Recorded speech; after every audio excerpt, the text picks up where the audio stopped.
দয়া করে অযথা ঘোরাফেরা করবেন না, এতে করে মাহফিলের শৃঙ্খলা নষ্ট হবে। আপনাদের সকলের সহযোগিতা আমরা সর্বক্ষণ কামনা করছি। আমাদের সঙ্গে থাকবেন, মাহফিলের সঙ্গে থাকবেন, আমাদের সহযোগিতা করবেন।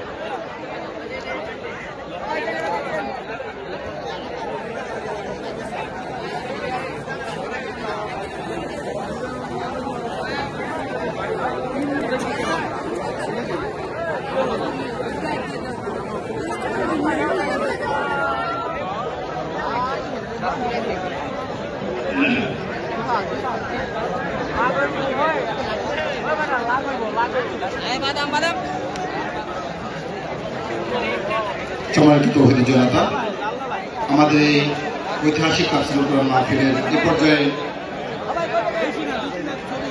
সংক্ষিপ্ত তাফসীর পেশ করার জন্য আহ্বান জানাচ্ছি তরুণ উদীয়মান বক্তা HM ওবায়দুল ইসলাম আরেফি, ধর্মীয় আলোচক, দেশ টিভি চ্যানেল।